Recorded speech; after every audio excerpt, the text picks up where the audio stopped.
Doctor Munazza है और मैं आपके लिए आज जो वीडियो लेकर आई हूँ वो बहुत ही इम्पॉर्टेंट है, ताकि तमाम ही लोगों को इसके बारे में कुछ ना कुछ इन्फॉर्मेशन हो। और अगर खुदा ना खास्ता आपके इर्द गिर्द कोई भी बंदा किसी इमरजेंसी का शिकार होता है, या अगर खुदा ना खास्ता किसी को कोई हादसा पेश आ जाता है, तो ना सिर्फ ये कि आप उसको बर वक्त भी इमदाद फराहम कर सकें, बल्कि उसको टाइमली मैनेज करके उसकी जान भी बचा सकें। तो जनाब, आज हम बात करेंगे फ़र्स्ट एड से मुतालिक, यानी कि इब्तदाई तिब्बी इमदाद। इब्तदाई तिब्बी इमदाद क्या होती है, इसकी क्या इसके स्टेप्स है, बेसिक स्टेप्स क्या हैं और इसकी ज़रूरत क्यों पेश आती है, ये तमाम हम डिस्कस करेंगे आज के वीडियो में। जनाब, फ़र्स्ट एड या इब्तदाई तिब्बी इमदाद वो बेसिक मेडिकल असिस्टेंस होती है जो किसी भी इमरजेंसी की सूरत में या किसी भी हादसे की सूरत में आप किसी को फ़राहम करते हैं, और ताकि उसकी जान बचाई जा सके। तो जनाब, वो हम देख लेते हैं कि वो कौन से स्टेप्स हैं कि जिनको फॉलो करके आप ना सिर्फ ये कि किसी भी पेशेंट का जो टाइमली मैनेजमेंट है वो कर सकें, बल्कि उसको टाइमली मैनेज करके तमाम किसी भी बड़े हादसे से उसको बचा सकें।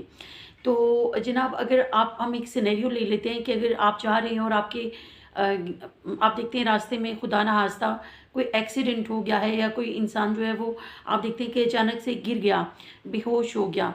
तो ये किसी भी टाइप की फिज़िकल इंजरी भी हो सकती है, कोई एक्सीडेंट भी हो सकता है। तो आपने क्या करना है, कुछ स्टेप्स मैं आपको बताऊंगी जो इमीडिएटली आपने फॉलो करने हैं। उन स्टेप्स की जब हम बात करते हैं तो हम देखते हैं कि सबसे पहले आपने सिचुएशन को असेस करना है और आपने देखना है कि नेचर ऑफ़ इंजरी क्या है।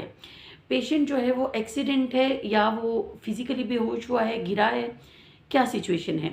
आपने सिचुएशन को असेस करने के बाद कॉल फॉर हेल्प करना है। कॉल फॉर हेल्प जो है वो पाकिस्तान में हमारा 1122 है, यानी कि हमारा ये जो रिस्पांस टाइम इनका तकरीबन 7 मिनट होता है। और 1122 रेस्क्यू 1122 आपको तकरीबन मिनिमम 7 मिनट्स के टाइम फ्रेम में आपको रिस्पॉन्ड करता है और उनकी टीम आपके पास पहुंचती है। लेकिन इस टाइम के दौरान आपने क्या करना है, आपको ये मालूम होना चाहिए ताकि पेशेंट की जान बचाई जा सके।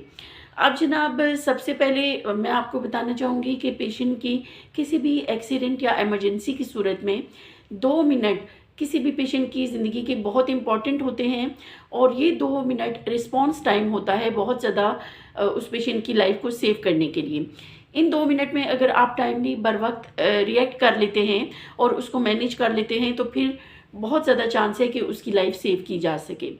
आपने एक फार्मूला याद रखना है जिसको हम मेडिकल की टर्मिनोलॉजी में ABCD बोलते हैं। ABCD का मतलब है कि A फॉर एयरवे। एयरवे किसको बोलते हैं, हमारा जो सांस लेने का निज़ाम है, यानी जिसमें हम नोज़ है, माउथ है और आपका विंड पाइप है या गला है, जहाँ से हम सांस लेते हैं, जो सांस का रास्ता है, इसको आपने खोलना है, आपने एयरवे को क्लियर करना है।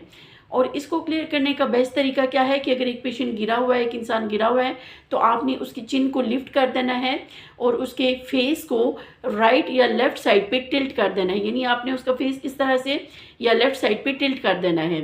तो ये जब आप उसकी चिन को लिफ्ट करेंगे तो डेफिनेटली आप उसके एयरवे को ओपन कर रहे हैं।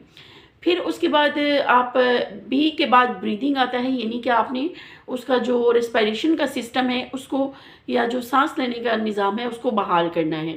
ब्रीदिंग के लिए आपने देखना है कि क्या वो सांस ले रहा है या नहीं। अगर वो सांस नहीं ले रहा तो आप उसको mouth to mouth oxygen supply भी कर सकते हैं। और इसके अलावा आप हम माउथ से जब ऑक्सीजन पेशेंट को प्रोवाइड करते हैं तो हम ऑलमोस्ट 60% ऑक्सीजन उसको दे रहे होते हैं, और वो बहुत ज़्यादा काफ़ी होती है पेशेंट के लिए।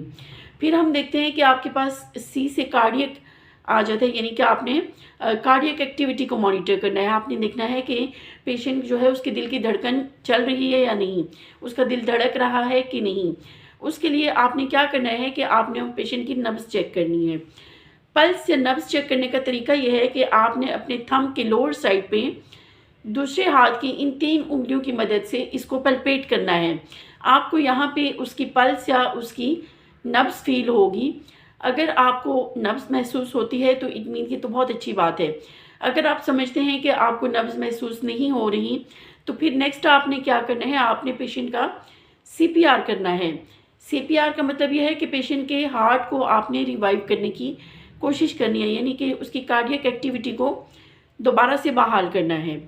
उसके लिए प्रोसीजर क्या है, CPR जो कार्डियोपल्मोनरी रिससिटेशन है, उसका ब्रीफली मैं प्रोसीजर बता देती हूँ कि उसके लिए आपने ये करना है कि अपना एक हैंड का पाम आपने ऐसे रखा, दूसरे हाथ के पाम से इसको कवर किया और आपने खुद रिलैक्स पोजीशन में बैठना है ताकि आप खुद थकावट का शिकार ना हों। आपने इस तरह से फिंगर्स को, जो अपर हैंड है उसकी फिंगर्स को दूसरे हाथ की फिंगर्स में लॉक कर लिया और फिर आपने पेशेंट को इस तरह से कंप्रेशंस देनी है।